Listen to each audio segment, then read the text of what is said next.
Alors, voici le tuto exercice 05 V2, donc une montre, simple montre.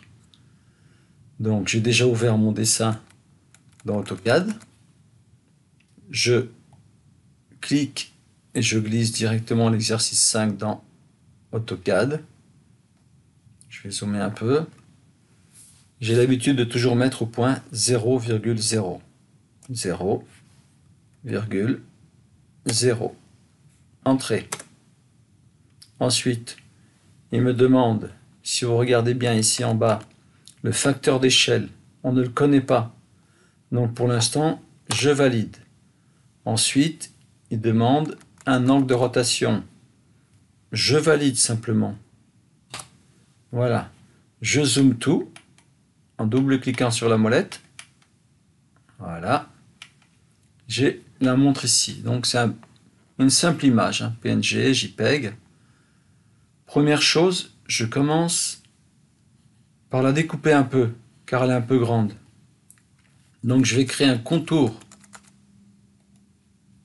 Alors ce que je veux, c'est juste une zone comme ça ici, un rectangle plus court. Je ne veux pas tout le blanc qu'il y a autour. Donc je me débrouille pour cliquer au-dessus. Dès que je m'approche de l'image, il me montre le milieu. Donc c'est pas bon. On clique au-dessus là. Je clique, hop, et je descends. Il ne prend que l'intérieur de l'image. Et donc je définis ma zone là. Je clique, voilà, elle est validée. Ensuite, je vais mettre cette image à l'échelle. Hop, qu'est-ce que... clique. Voilà. Soit je sélectionne mon objet avant ou après. Si je choisis de prendre l'icône échelle, première chose qu'il me demande, sélectionner les objets. Donc on sélectionne le bord du JPEG, de l'image, du PDF, et pas dans le vide. Vous voyez bien, si je clique dans le vide, il ne se passe rien du tout. Donc je sélectionne l'objet, je valide avec la barre d'espacement.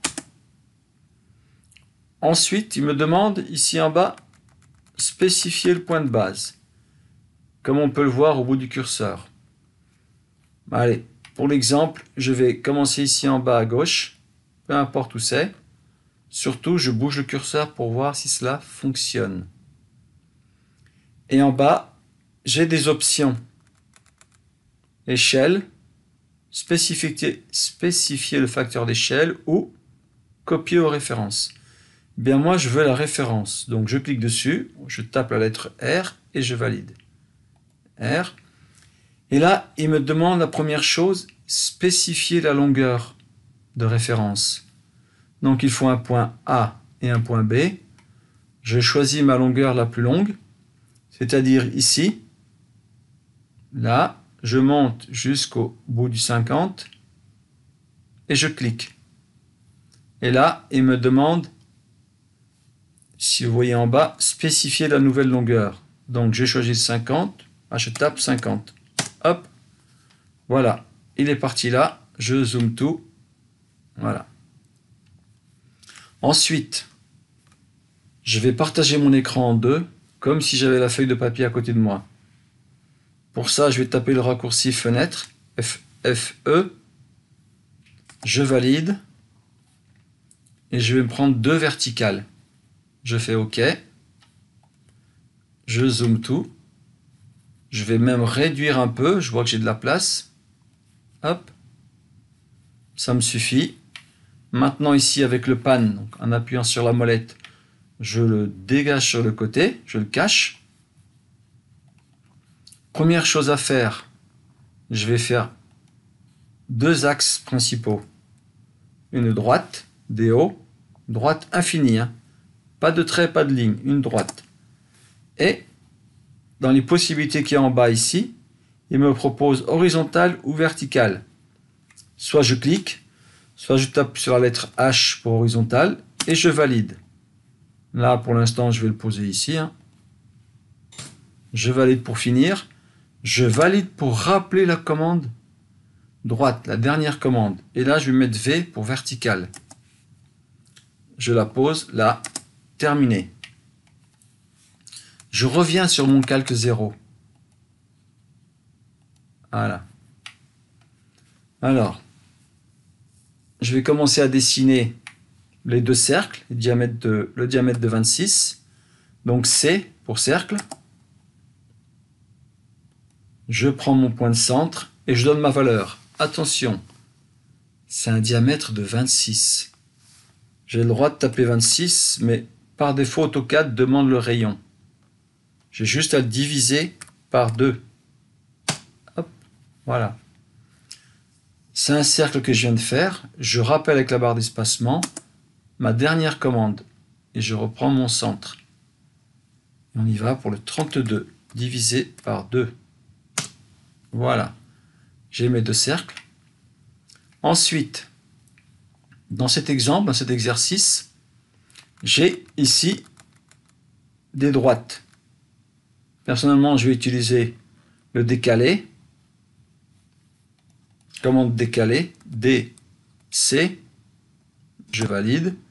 Et je lui dis, donc la cote qui est là, du milieu de la montre jusqu'en haut, c'est 50 divisé par 2. Donc 25. Je sélectionne mon objet à décaler et je dirige dans le sens où je dois aller. Là, vers le haut. Et je clique dans le vide. Je ne fais surtout pas entrer, sinon ça annule tout. Je termine ma commande et je vais faire le prochain décalé ici à 20. Donc je rappelle ma commande de décalé. J'ai écrit 20. Je clique et je le pose là. On a encore des décalés ici par rapport à l'axe vertical. Donc, alors, une chose que je n'ai pas encore faite, c'est que je n'ai pas encore enregistré. Donc je vais enregistrer tout de suite. Donc, hop, dessin, hop, pardon. Allez, là, je vais le mettre dans le document. Donc, je vais l'appeler montre. Voilà. Et là, il est renommé ici.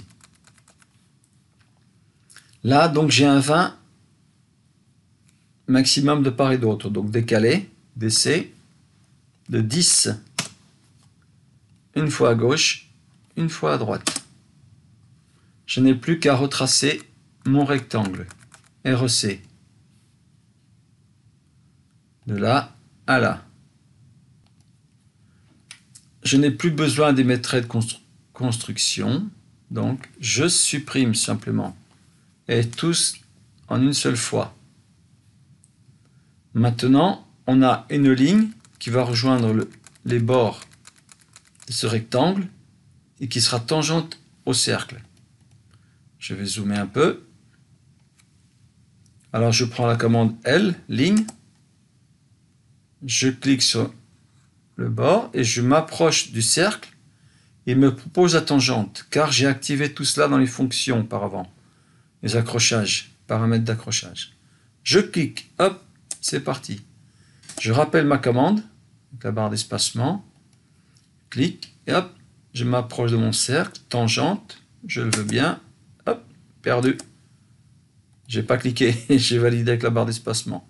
Hop, c'est cliqué. Pour faire la même chose de l'autre côté, je vais utiliser la commande miroir. Là, je sélectionne mes objets. MI, miroir. Et je vais le placer au centre. Là, je prends le centre, par exemple. Et je vais enlever l'orthogonale ici en bas, pour que vous puissiez voir. Donc, je tourne autour. OK ? Donc, je vais remettre l'orthogonale pour être certain qu'il sera vraiment à l'opposé. Il suffit de tourner le curseur autour de la pièce pour voir où elle se trouve. Elle est là, et là où je suis, en bas, ou là, je clique. Et donc, il l'a mis. Il me demande, voulez-vous effacer les objets sources? C'est non. Donc, par défaut, il est déjà coché, avec le petit point noir là. Donc, je valide. Voilà. Qu'est-ce qu'il me reste à faire? On a, je vais zoomer un peu, là, dans la deuxième fenêtre, sur les petits traits. Regardez ma façon de faire. Je trace juste une ligne en haut et je descends de 1. Et à la limite, je peux mettre 1 ou 2 sur le suivant. Je termine et je supprime le petit bout de trait que j'ai tracé là. Pour que vous puissiez bien le voir, je vais geler le calque axe. Là, vous avez un petit cône qui s'appelle geler et je clique sur l'objet à cacher. Hop, voilà. Mon trait, il est là. Pour cela, je vais utiliser la commande réseau, mais réseau polaire. Je sélectionne mon objet. Donc le réseau se trouve ici. On a le réseau rectangulaire. Mais dans le menu déroulant, on a le polaire. Donc la première chose qu'on nous demande, c'est de trouver le centre. Donc pour trouver le centre du cercle, il faut s'approcher d'abord des cercles. Et automatiquement, il nous l'indique. Et là, on l'attrape. On clique. Par défaut, il nous en propose 6. Si vous regardez en haut ici, il y en a 6. Pour les aiguilles, j'en veux 12. 12, je valide. Si ça me convient, je valide. Terminé. Ensuite, on nous dit qu'il y a 2 petits cercles là qui vont représenter les centièmes, les dixièmes, ce que l'on veut. Donc, je vais le tracer. Un trait de là jusqu'au centre, 100 mètres de dimension, et je vais faire un cercle, un simple cercle, là, au milieu de cette ligne. J'ai fait un trait de construction, donc on a un diamètre 6, 6 divisé par 2, hop, et je supprime mon trait tout de suite. Donc, pareil pour celui-ci, je vais utiliser la commande réseau polaire, qui est déjà en place là. Pareil, il faut trouver le centre, je m'approche du grand cercle. Le centre est là. Exactement, il m'en propose 6, donc j'en mets 2. Sauf que je veux le placer en bas, donc à 3 fois 90. 270, je valide. Au centre, pour représenter le centre des aiguilles, pareil, un cercle. Je m'approche toujours d'un cercle externe. Il me montre le centre ici. Donc je le prends. Et pour cet exemple, j'ai écrit 1. Donc ça nous fera un diamètre de 2. Ok. Ensuite, pour dessiner les aiguilles, je vais simplement tracer une ligne ou réutiliser mes axes, mais là je pars sur une ligne. Et visuellement, voilà, je vais lui mettre, allez, 6. Terminé. Maintenant, je vais le décaler. Je veux un total de 1. Donc, je vais taper 0,5. Et je décale une fois de chaque côté. Mon trait central de construction, je n'en ai plus besoin. Je supprime. Je vais maintenant ajuster, soit ajuster ces 2 traits, soit les prendre en cliquant dessus et en les ramenant ici, sur le bord du cercle. Donc, j'enregistre, je sauvegarde. Maintenant, il faut faire le demi-cercle. Pour ça, je vais prendre l'outil raccord, sans donner aucune dimension. Et je vais juste cliquer sur les 2. Il le ferme automatiquement. Une fois que vous avez dessiné l'aiguille, il faut tout sélectionner et appeler la commande joindre. Juste la lettre J et on valide. N'allez pas plus loin.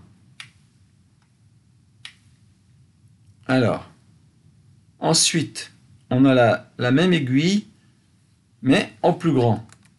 Comme vous voyez ici, on va la faire juste un peu plus grande. Alors, je vais juste la copier. CP. Je mets un point de placement dans le vide. Je me déplace dans le sens où je veux aller. Et je vais lui dire que je la déplace de 2 mm. Terminé. Je valide donc. Et je raccroche mes lignes à leur emplacement au bout. J'espère que c'est clair. Tant que je l'ai en main, je vais en profiter et je vais faire une rotation. J'ai pris. Et il faut trouver le centre. Voilà, je vais enlever l'orthogonale en bas pour que vous puissiez le voir. Raccourci clavier F8. Regardez, il tourne. Donc, je l'avais à 50 degrés.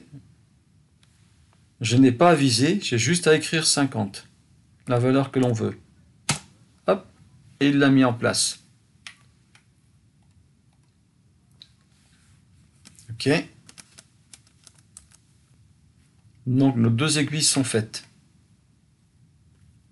Ensuite, si je dois écrire un texte, je prends personnellement le raccourci clavier TX. Je fais une petite fenêtre capture. Je clique un premier point, un deuxième. J'attends que c'est réagi. J'écris Festin. Voilà. Je vais maintenant aller dans les propriétés, soit en sélectionnant l'objet et en faisant un clic droit propriété, soit en utilisant le raccourci clavier CTRL 1. Et là, je vais venir dans l'onglet texte et moi je veux que le texte soit centré et au milieu. Milieu, centre.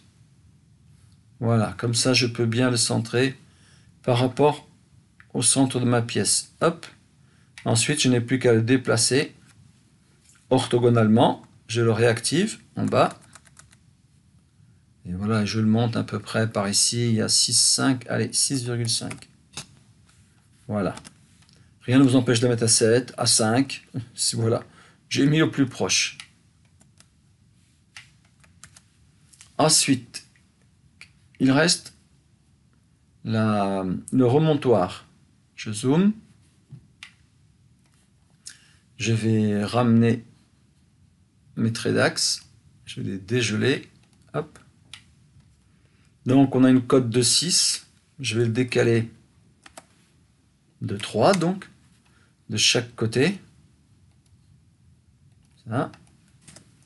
Et de l'autre côté, on me dit il y a 5. Je vais faire soit une droite verticale, soit une ligne, au choix.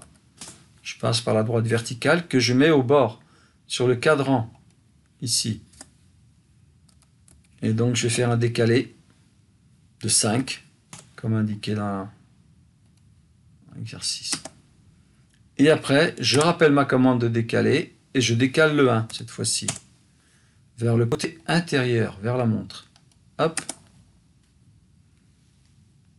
Alors, je vais juste faire une ligne par-dessus le décalage ici, une autre ici, comme ça. Comme ça, je peux supprimer mes traits d'axe décalés. J'aurais pu les faire directement, mais bon.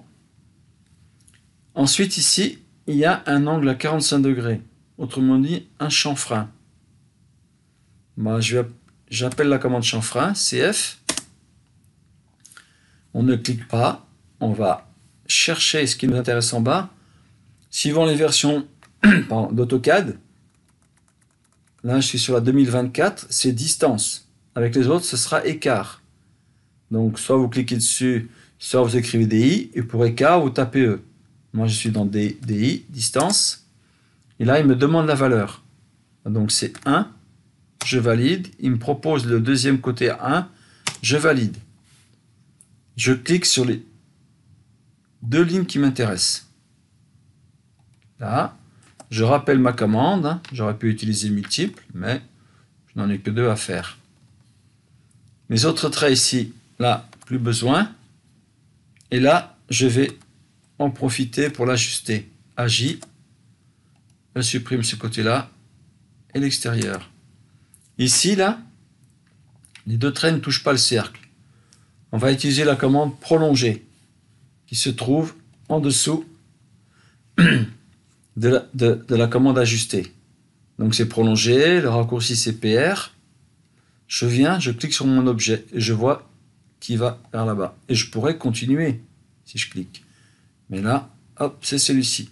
Terminé, je valide. Ensuite, pour donner l'effet de bouton,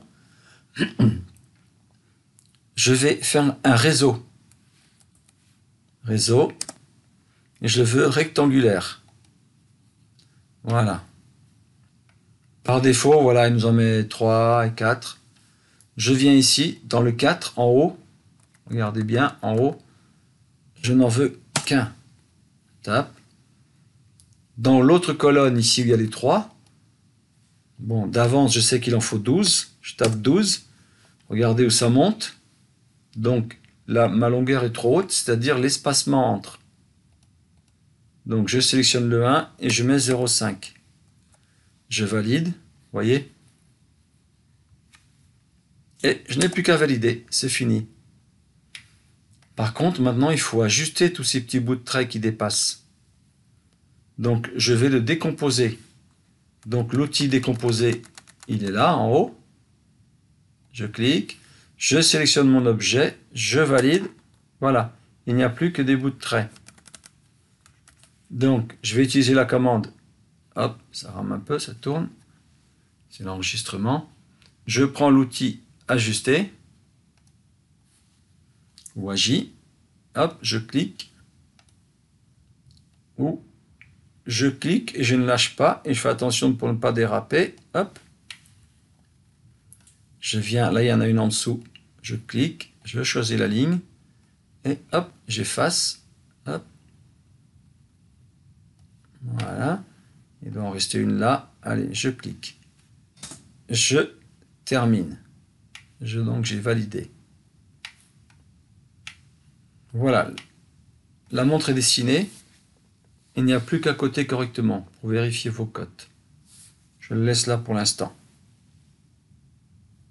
Bon exercice à tous.